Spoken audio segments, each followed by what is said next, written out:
ಯಾರು ಬಂದು ಏನು ಮಾಡೋಕ್ಕಾಗಲ್ಲ. ಯಾರು ಅಧ್ಯಕ್ಷರಾದ್ರೂ, ಯಾರು ಇದು ಆಫೀಸ್ ಬೇರೆರಾದ್ರೂ ಅದು ತಿದ್ದೋಕ್ಕಂತೂ ಆಗಲ್ಲ. ಚಾಂಬರ್ ಅಂದರೆ ಒಂದು ಭಾರಿ ಎಕ್ಸ್ಪೆಕ್ಟೇಷನ್ ಇತ್ತು ಸರ್. ಚಾಂಬರ್ಗೆ ಹೋದಾಗ ಒಂದಿನ ಹೋದ್ವಿ. ಕೆ.ಸಿ. ಚಂದ್ರಶೇಖರ್ ಅಧ್ಯಕ್ಷರು, ಮಾರುತಿ ಅವರೆಲ್ಲ ಇದ್ದರು ಸಭಾಗಿ. ಸರ್ ನಾವು ಅವ್ರನ್ನ ವೆಯ್ಟ್ ಮಾಡಿ ಅವ್ರ ಹತ್ರ ಪರ್ಮಿಷನ್ ತಗೊಂಡು ಡೋರ್ ತಗೊಂಡು ಒಳಗಡೆ ಹೋದ್ವಿ. ನನಗೇನೋ ಅದ್ಭುತ. ನಮ್ಮ ಚಾಂಬರ್ ಅಷ್ಟು ಸ್ಟ್ರಿಕ್ಟ್ ಆಗಿತ್ತು, ಅಷ್ಟು ಬೆಲೆನೂ ಇತ್ತು ಹಳೆ ಬಿಲ್ಡಿಂಗಲ್ಲಿ. ನಾವು ಸಾಮಾನ್ಯವಾಗಿ ಹೋದ ತಕ್ಷಣ ಈಗ ಡೋರ್ಗಳೆಲ್ಲ ತೆಗೆದಿರ್ತೀವಿ, ಎಲ್ಲರೂ ಬರ್ತಾ ಇದ್ದಾರೆ. ಆದರೆ ನಾವಲ್ಲಿ ಹೋಗ್ಬೇಕಾದ್ರೆ ನನ್ನ ಫರ್ಮ್ ರಿಜಿಸ್ಟ್ರೇಷನ್ ಮಾಡೋಕ್ಕಾಗಲಿ, ಟೈಟಲ್ ರಿಜಿಸ್ಟ್ರೇಷನ್ ಮಾಡೋಕ್ಕಾಗಲಿ, ಅಲ್ಲಿಗೆ ಹೋದ್ರೇ ಒಂದು ಭಯ ಇರ್ತಾಯಿತ್ತು. ಆವತ್ತಿನ ಚೇಂಬರ್ಗೂ ಇವತ್ತಿನ ಚೇಂಬರ್ಗೂ ಲಾಟ್ ಆಫ್ ಡಿಫ್ರೆನ್ಸ್ ಇದೆ.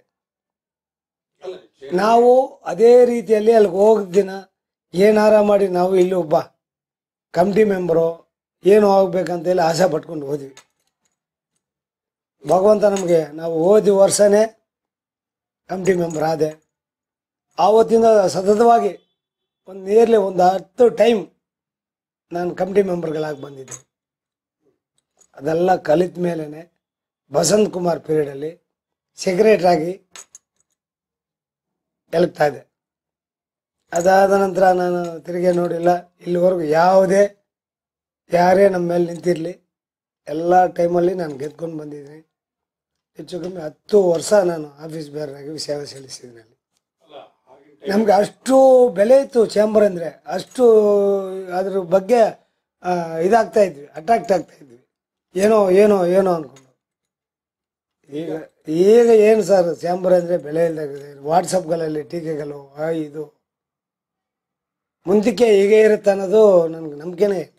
ಅಲ್ಲ, ನೀವು ಹಾಗೆ ಹೇಳಿದ್ರಿ, ಆಗ ಒಂಥರ ಇತ್ತು, ಈಗ ಏನೋ ಸರಿ ಇದಿಲ್ಲ ಅನ್ನೋ ಥರದಲ್ಲಿ ಏನೋ ಚೇಂಜಸ್ ಏನು ನೋಡಿ ಸರ್. ಆವಾಗ ಡಿಸಿಪ್ಲೈನ್ ಇತ್ತು ಸರ್.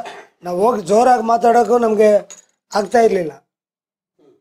ಕೆ.ಸಿ. ಚಂದ್ರಶೇಖರ್ ಅಧ್ಯಕ್ಷರಾಗಿದ್ದಾಗ ನಾವು ಸೈಲೆಂಟಾಗಿ ನಿಂತ್ಕೊಂಡು ಮಾತಾಡ್ತಾ ಇದ್ವಿ.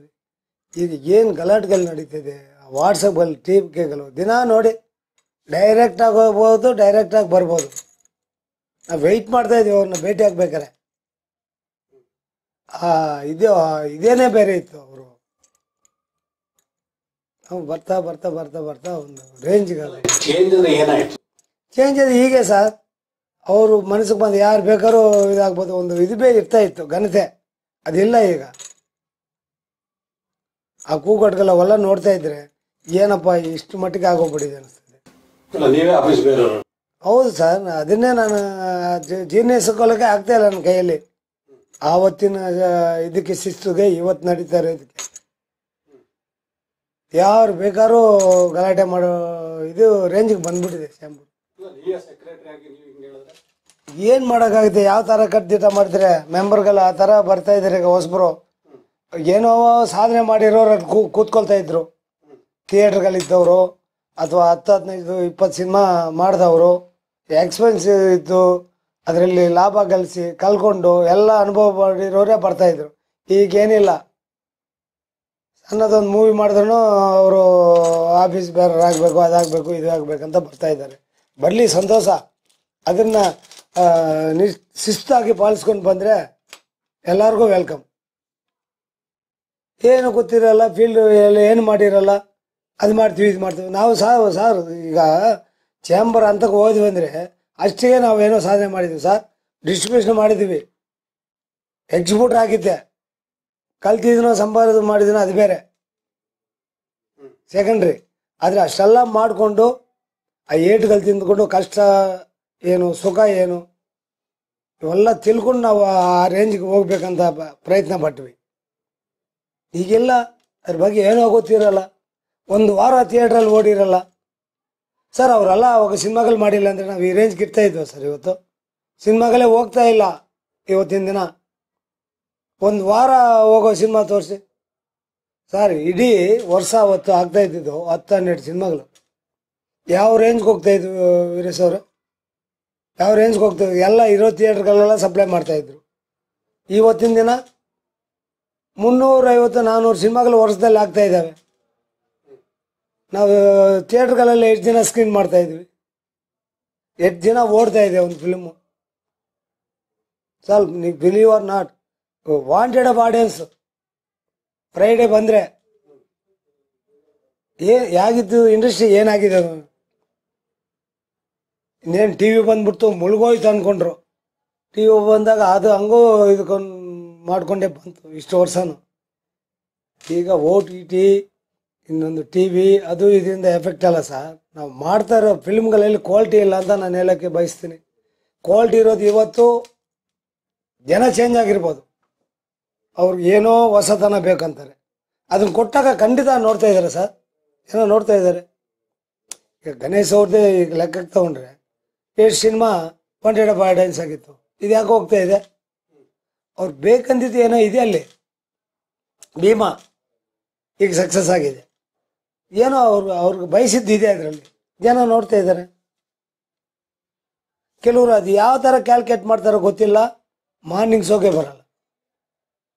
ಮಾರ್ನಿಂಗ್ಸ್ ಬಂದವರು ಇಂಟರ್ವ್ಯೂಲಲ್ಲಿ ಫೋನ್ಗಳು ಮಾಡಿದಾಗ ಮ್ಯಾಟ್ನಿ ಪಿಕಪ್ ಆಗೋಗ್ಬಿಡ್ತದೆ ಅವ್ರಿಗೆ ಬೇಕಾದಾಗ ಅಲ್ಲಿದ್ದರೆ. ಅದಿಲ್ಲ ಅಂದರೆ ನೋ ಶೋ ಆಗ್ಬೇಕು ನಾವು. ಸರ್ ಒಬ್ಬ ಪ್ರೊಡ್ಯೂಸರು ಒಂದು ಸಿನಿಮಾ ಮಾಡ್ತಾರೆ ಸರ್, ಲಾಭ ಗಳಿಸ್ತಾರೋ ಸೋಲ್ ಅನುಭವಿಸ್ತಾರೋ ನಷ್ಟ ಆಗತ್ತೋ ಬೇಡ ಅಂದಾಗ ಫೀಲ್ಡ್ ಬಿಡ್ತಾರೆ. ಒಬ್ಬ ಥಿಯೇಟ್ರ್ ಯಜಮಾನ ಥಿಯೇಟ್ರ್ ಒಂದು ಕಟ್ಕೊಂಡ್ಬಿಟ್ರೆ 364 ಡೇಸ್ ಅದರಲ್ಲೇ ಸಾಯ್ಬೇಕು. ನೀವು ಲಾಭ ಬರುತ್ತೋ ನಷ್ಟ ಬರುತ್ತೋ ಪೇಮೆಂಟ್ಗಳು ಕೊಡಲೇಬೇಕು, ಅದ್ರ ಮೇಂಟೈನ್ ಮಾಡಲೇಬೇಕು. ಎಲ್ಲ ಇದಕ್ಕಂತ ಡಿಸ್ಟ್ರಿಬ್ಯೂಷನು ಮಾಡಿದ್ದೀನಿ, ಪ್ರೊಡಕ್ಷನು ಮಾಡಿದ್ದೀನಿ, ಥಿಯೇಟ್ರ್ಗಳು 3 ಥಿಯೇಟ್ರು ಓನರ್ ಆಗಿದ್ದೀನಿ. ಆದರೆ ಇದನ್ನು ನಿಭಾಯಿಸೋದು ಭಾರಿ ಕಷ್ಟ ಇದೆ ಸರ್ ಇವತ್ತಿನ ದಿನ.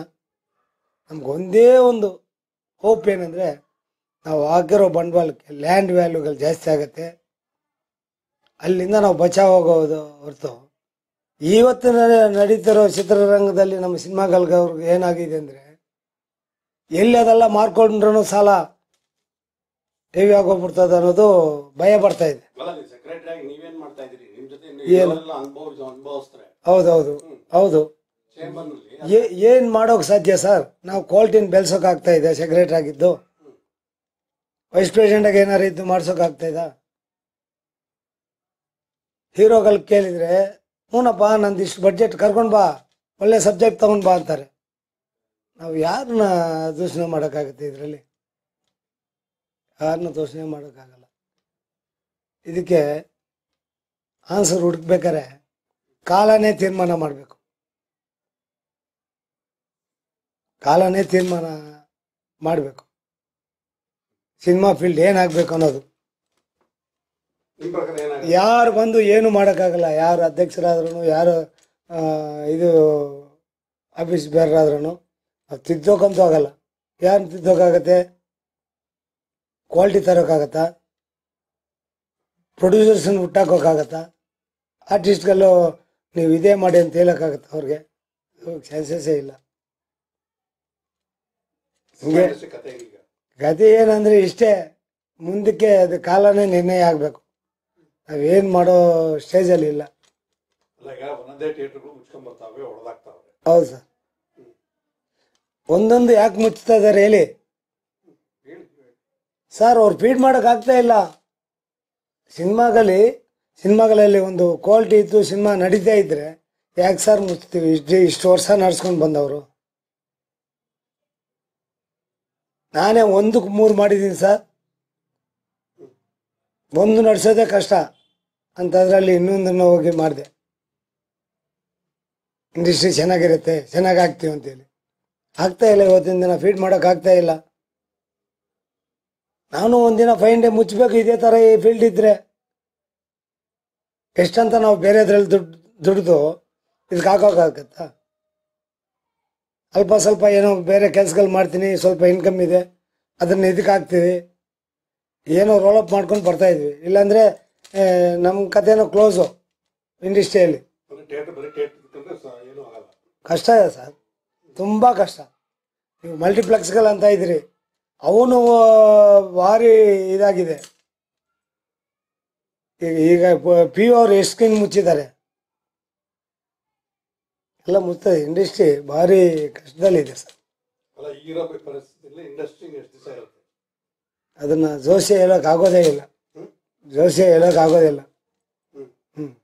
ಎಷ್ಟು ದಿನ ಉಳಿಯುತ್ತೆ ಅನ್ನೋದೇ ಹೇಳೋಕ್ಕಾಗೋದಿಲ್ಲ. ಅಲ್ಲ, ನಿಮ್ಮ ಪ್ರಕಾರ? ನಮ್ಮ ಪ್ರಕಾರ ಅದೇ ಹೇಳಿದ್ನಲ್ಲ ಸರ್, ಚೇತರಿಸ್ಕೊಳ್ಳೋದಿಲ್ಲ, ಕಷ್ಟ ಇದೆ. ಈಗ ನನಗೆ ತಿಳಿದ ಮಟ್ಟಿಗೆ ಒಂದು ಸೈಕಲ್ ಥರ ಹೊಡಿತಾ ಇತ್ತು ಸರ್, ಡೌನ್ ಆಗೋದು ಮತ್ತೆ ಅಪ್ ಆಗ್ತಾ ಇತ್ತು. ಸುಮಾರು ವರ್ಷಗಳಿಂದ ನೀವು ಲೆಕ್ಕಾಚಾರಗಳು ಮಾಡಿ, ಒಂದು ಫುಲ್ ಡೌನ್ ಆದ್ರೂ ಮತ್ತೆ ಯಾವುದೋ ಒಂದು ಬಂದು ಹೆವಿ ಇದು ಮಾಡಿಕೊಂಡು ನಡ್ಕೊಂಡು ಬರ್ತಾನೆ ಇತ್ತು. ಇದು ಯಾಕೋ ಭಯ ಆಗ್ತಾ ಇದೆ, ಮುಂದಕ್ಕೇನು ಅನ್ನೋದು ಸರ್. ಈಗ ಯಾವುದೇ ಹೀರೋ ಇಲ್ದೇನೆ ಕೋಟ್ಯಾಂತರ ರೂಪಾಯಿ ಕೊಟ್ಟು ಕೆಲವು ಮಾಡ್ತಾ ಇದ್ದಾರಲ್ಲ, ಅದು ಹಿಟ್ಟಾಗ್ತಾ ಇದ್ದಾವೆ. ಸ್ಮಾಲ್ ಬಡ್ಜೆಟಲ್ಲಿ ಈ ಹೀರೋಗಳದ್ದು 100 ಕೋಟಿ 200 ಕೋಟಿ ಖರ್ಚು ಮಾಡಿ ಸಿನಿಮಾಗಳು ಮಾಡಬೇಕು. ಈ ಕಂಟೆಂಟ್ ಇರೋದು ಬೇಕಾಗೇ ಇಲ್ಲ, ಕಡಿಮೆ ರೇಟಲ್ಲೂ ಹಿಟ್ಟಾಗ್ತಾ ಇದ್ದಾವೆ. ಏನು ಕಾರಣ? ಇದನ್ನೇನು ಮಾಡೋಕ್ಕಾಗಲ್ಲ, ಚಾಂಬರ್ ಏನು ಮಾಡೋಕ್ಕಾಗಲ್ಲ.